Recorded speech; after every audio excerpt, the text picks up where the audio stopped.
আচ্ছা, সৌমেন দত্ত আমার পাশে দাঁড়িয়ে আছে, ডব্লিউবিপিতে ও ক্র্যাক করেছে, তোমাদের মতো যারা তোমরা পেয়েছো তোমাদের সাথে একজন বন্ধুও।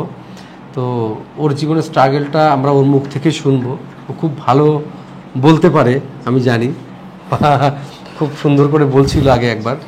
তো আমি চাই যে ওর মুখ থেকে ওর কথাগুলো আমি শুনবো, ঠিক আছে? এবং তারা ভবিষ্যৎ প্রজন্ম যেন একটু উজ্জীবিত হতে পারে ওর দ্বারাই। ঠিক আছে, চলো শুরু করো। আচ্ছা, আমার নাম সৌমেন দত্ত। আমি বেগমপুর, হুগলি জেলার একটা বেগমপুর নামক জায়গা থেকে আমি আসছি। তো আমি প্রথমে বলি যে আমি তপবনে কীভাবে এলাম। আমার বাড়ির ওখানেই আমার এক দাদা তখন এএলপি সম্ভবত ওই সাইকো টেস্টের জন্য তপবনে ভর্তি হয়।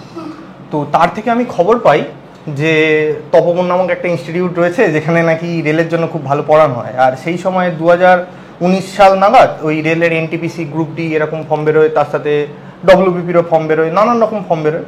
তো আমি তখন সব কিছু শুনে তপবনে ভর্তি হয়ে যাই যে তপবনে একটা খুব ভালো রেপুটেড ইনস্টিটিউট। ঠিক আছে, ঠিক আছে, দেখা যাক ভর্তি হয়ে কি হয়।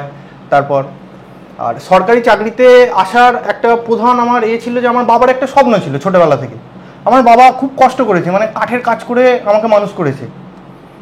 তো আমার বাবা যখন কোনো মানে রেপুটেড পার্সনদের বাড়িতে যেত, তারা যখন সরকারি চাকরি করতো তাদেরকে দেখতো, আমাকে বাড়িতে এসে একটা কথাই বলতো বাবা, যে বাবু আর যাই কর, পড়াশোনাটা কর ভালো করে, তোকে কিন্তু একটা সরকারি চাকরি পেতে হবে।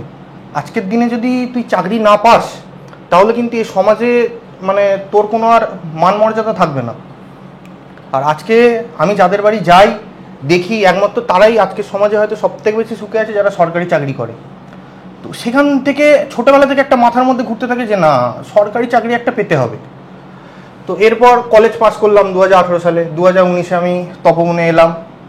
এবার প্রথমেই বলি আমি একজন খুবই ব্যাক বেঞ্চার স্টুডেন্ট, মানে মানে খুবই পিছন দিককার স্টুডেন্ট। তো আমি আজকে দাঁড়িয়ে ডব্লিউবিপি সিলেক্টেড। তো একজন ব্যাক বেঞ্চার স্টুডেন্ট থেকে একজন ডব্লিউবিপি সিলেক্টেড যে মানে স্টুডেন্ট, এই যে গল্পটা আমি কিছু কিছু করে শেয়ার করব।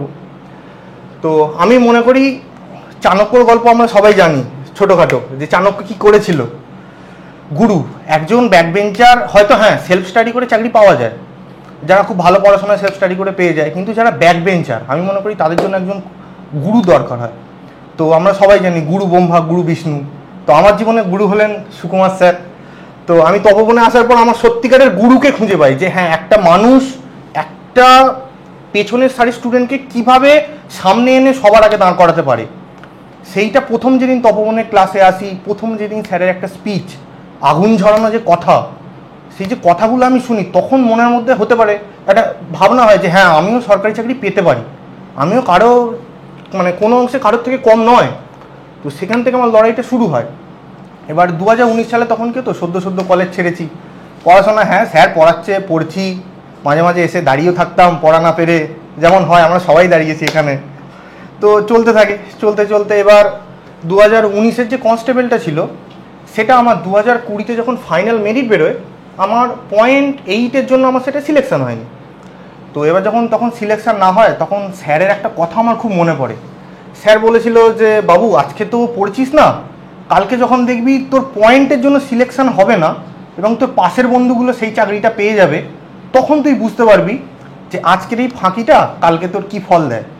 তো তখন আমি খুব ভালো করে ফিল করতে পেরেছিলাম যে হ্যাঁ পড়াশোনা না করার কি ফল হতে পারে। এবার তারপর থেকে এবার যেমন হয় বাবা মায়ের বয়স বাড়তে থাকে, দেখতাম বাবা কাজ করে এসে সন্ধ্যেবেলা শুয়ে আছে, কষ্ট পাচ্ছে, ভারী কাঠের, মা খুব কষ্ট পাচ্ছে যে মায়ের শরীর খারাপ, ভালো চিকিৎসা করাতে পারছে না। তো আলটিমেট গিয়ে কী হয়, দেয়ালে পিঠ থেকে যায় একটা সময়। এরপর আমি জেল পুলিশে অর্ডার দিয়েছিলাম, সেখানে 2 নম্বরের জন্য সিলেকশন হয়নি, আবগারির মেন্সে সিলেকশন হয় না। তো তারপর গিয়ে আমার কাছে একটাই অপশান পড়ে থাকে, যেটা হচ্ছে এক রেলের গ্রুপ ডি, আর 2 নম্বর হচ্ছে আমার ডব্লিউবিপি কনস্টেবল। তো এরপর আস্তে আস্তে লকডাউনটাও 2020 থেকে চলে আসে। তো লকডাউনে এবার তখন একটা মনোভাব নিয়ে বাড়িতে বসে যে এটাই আমার কাছে শেষ ভ্যাকেন্সি, হয় ডু অর ডাই, হয় এটা পাবো না ছেড়ে দেবো, এ লাইন আর থাকবো না। তো সেখান থেকে কী করি, লকডাউনে সবাই আড্ডা মারছে, আমরা তখন বাড়িতে পড়ছি গ্রুপ স্টাডি। কীরকম গ্রুপ স্টাডি, তপবনে আসা মানে একটা জিনিস তৈরি, আমরা সবাই তপবনিয়ান, একটা পুরো টিম তৈরি হয়ে যায় আস্তে আস্তে। তো তপোবনিয়ানদের মধ্যে কম্পিটিশন হতে থাকে। আমি 50 পেয়েছি, ও 52 পেয়েছি, ও আমার থেকে 2 নাম্বার বেশি পেয়ে গেল, কি ব্যাপার? আমাকে তার মানে পরের দিন 53 পেতে হবে, ওর থেকে 1 নাম্বার বেশি পেতে হবে। এবং সেখানেই লড়াইটা শুরু হয় যে আমার সাথে আমার লড়াই, আমি আজকে যেটা করছি আমি যেন কালকে আজকের থেকে বেটার জায়গায় থাকি, সেই লড়াইটা আমার চলতে থাকে। এবং এতটা পরিশ্রম করি এই রিক্রুটমেন্টের পেছনে। স্যারের একটাই যে কথা যে তুমি তোমার 100% দাও বাবু, তারপর যা হবে দেখা যাবে। আমি আমার 100% ঢেলে দিই। এবং আমার গ্রুপ ডিতে কিছু নাম্বারের জন্য সিলেকশন হয়নি, সেটাও তখন একটা খুব মানে খারাপ ব্যাপার কাজ করে। তো সেখান থেকে আস্তে আস্তে কিছুটা ডিপ্রেশনের দিকেও চলে যায় যে হ্যাঁ, আবার ওরকম কয়েকজন বন্ধুর হয়ে যায়, আমার হয় না। তো যাই হোক, তারপর আস্তে আস্তে মানে আরও হার্ডওয়ার্ক করতে থাকি। সবাই যখন এই ডব্লিউবিপির জন্য মাঠে সকালবেলা ছুটতে যেত, আমি সকাল 10টার সময় ছুটতে যেতাম, কারণ আমি জানতাম আমাকে বেলা 11টা 12টার সময় ছুটতে হবে। আমি সেইভাবেই পরিশ্রম করেছি। গরমকালে মানুষ বেলা 11টা বাইরে বেরোতে ভয় পায়, আমি তখন মাঠে দৌড়াচ্ছি, লোক দেখে বলছে কী রে পাগল নাকি, এখন ছুটছে কি ব্যাপার? কিন্তু আমি সেটা করতে থাকি। তারপর গিয়ে এরপরে আরও কিছু জিনিস, যেমন নানান মানুষের কথা, আজকের দিনে তো টাকা ছাড়া তো চাকরি হয় না, কি হবে এত পড়ে, বয়স হয়ে যাচ্ছে, বাড়িতে বসে কুঁড়ে হয়ে যাবে, তো কাজে লাগিয়ে দাও, কি করছে, টাকা ছাড়া চাকরি হয়? টাকা ছাড়া কোনো চাকরি হয় না। কিন্তু আজকের দিনে আমি দাঁড়িয়ে গর্ব করে 3টে মানুষ আমার লাইফে, একটা স্যার, আমার বাবা, আমার মা, গর্বের সাথে বলতে পারবে যে হ্যাঁ, আমার ছেলে 170 টাকার ফর্ম ফিল আপ করেও আজকে চাকরিতে সিলেক্টেড। কেউ আমার এটাই প্রমাণ করার ছিল যে আমি মুখে কিছু বলবো না, আমার ফল আমার কর্ম দেখিয়ে দেবে।